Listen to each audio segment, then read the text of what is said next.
یه روز یه گاوه پاش شکست. دامپزشک آوردن، گفت اگه تا 3 روز نتونه رو پاش واسه گاوه رو بکشید. گوسفنده شنید و رفت به گاوه گفت پاشو. گاوه تکون نخورد. فرداش دوباره بهش گفت که پاشو. گاوه تکون نخورد. روز سوم گفت زور تو بزن پاشو، امروز هم نتونی پاشی دامپزشک گفته باید بکشنت. گاوه با 1000 بدبختی پاشد رو پاش واساد. فرداش که کشاورزه دید گاوه رو پاش واساده خوشحال شد و گفت جشن میگیریم، گوسفند رو قربانی کنیم. نتیجه منطقش اینه که آدم نباید خودش رو نخود هر آشی بکنه. نه خیر، نتیجه منطقی ترش اینه که به هیچ گاوی نباید کمک کنی. آیه دکتر، برخلاف تصور شما منظور من از گاو مقام عظمان نبود. خب معلومه، چون که 100 تا گوسفند رو قربونی بکنی دیگه ایشون سر پا وایسا نیست. از سایز سیف میگی تا خود ظریف و جهانگیری و همشون. ولی چرا دوباره نطق مقام عظما کور شده؟ بالاخره یه راهنمودی بدن تو نظام که همه گیج و ویج شدن یه کاری بکنن. نه که مثلا راهنموداشون خیلی اجرا میشه وقتی میدن با این وضعیتی که الان هست. مرحوم ابوی همیشه میفهموندن بزن بهادر، عرض میکردم بله، میفهموندن که بابای آخر عمری پسراشو جمع کرد که یه نصیحتی بکنه. گفت هر کی یه دستشو بیاره بالا. آوردم. گفت حالا ببینید که آیا یک دست صدا داره. همه شروع کردن به بشکن زدن. بابای ضایع شد و همونجا مرد. دارم به سربسته میگم که راهنمودی از ایشون در نمیاد. خلاصه اگه طبیب بودی کله خود دوا نمودی. یعنی شاید دکتر کشتی برای با این هوشیاری تو هم. دارم میگم راهنمودای ایشون اگه جواب داشت خب اول به خودش میداد. مرحوم ابوی همیشه میفهمودن بزن بهادر، عرض میکردم بله، میفهمودن کشتی داشت غرق میشد. ناخدا گفت کسی دعای درست حسابی مؤثر بلده. حاجی گفت آره بابا من شغلم همینه. فکر میکرد که الان حلوا حلواش میکنن. ناخدا گفت خب خیلی خوبه، پس تو واسه خود دعا کن جلیق نجات ها رو که یکی هم کمه میدیم به بقیه.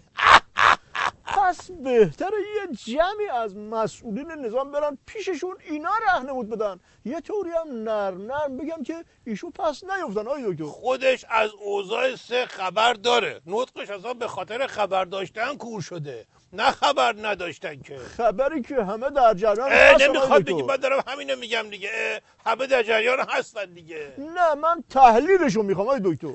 بی خود مگه خونه خانت که تو هر کاری میخوای وسط بکنی؟ من دارم به سربسته میگم که از اولش هم معلوم بود که مشکل یه طوریه که فرق نمیکنه از کدوم ور برن، هر دوتا مسیر آخرش میخوره به یه دره.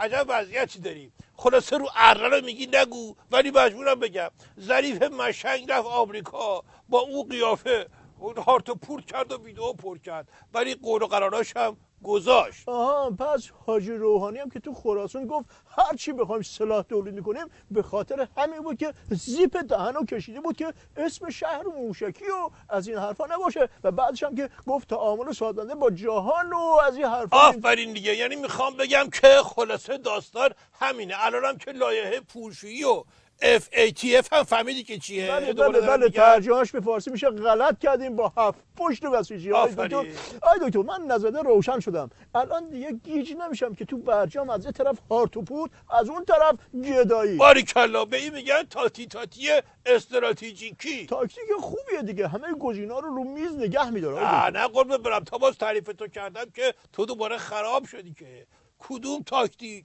کدوم گزینه؟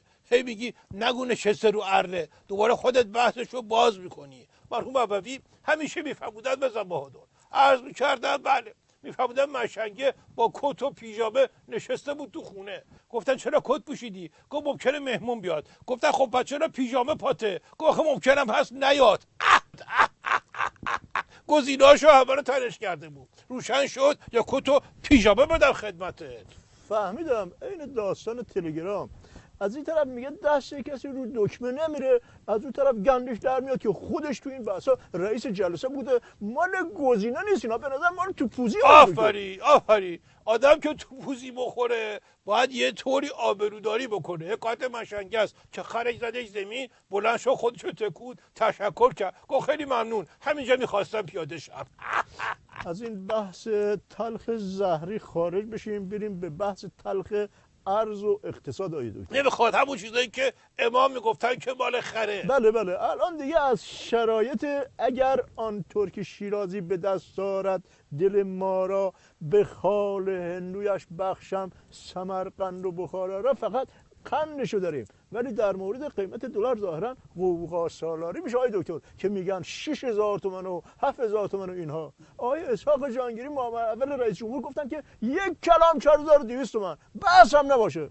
به جای جواب تو بذار یه حرفی با این جهانگیری مشنگ بزنم. ببین جهانگیری، اگه دلار 4200 سراغ داری، خودم از 4300 خریدارم، یه نفعی هم این وسط رو ببری.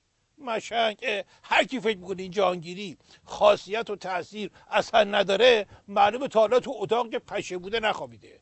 بعضی اینا کبریت میمونن، 50 تومان هم نمیارزن، ولی میتونن اعصاب تو با تمام زندگیت با آتیش بکشن. آی دکتر، رهنمودی رو که همیشه به من میدادین برای خودتون تکرار میکنم، مواظب اعصاب خودتون بشین باشین. بابا، تو که اول برنامه رو با تشبیه مقام عظما به گاو شروع کردی، حالا واسه من نشینی رو اعصاب من میخوام اعصاب تو رو آروم بکنم، به جای 4 تا گلو به مقام عظما میگی به من میگی کسالی به عظما میگم که وحشتش یا خودت با گوش و نامیدن مقام عظما برنامه رو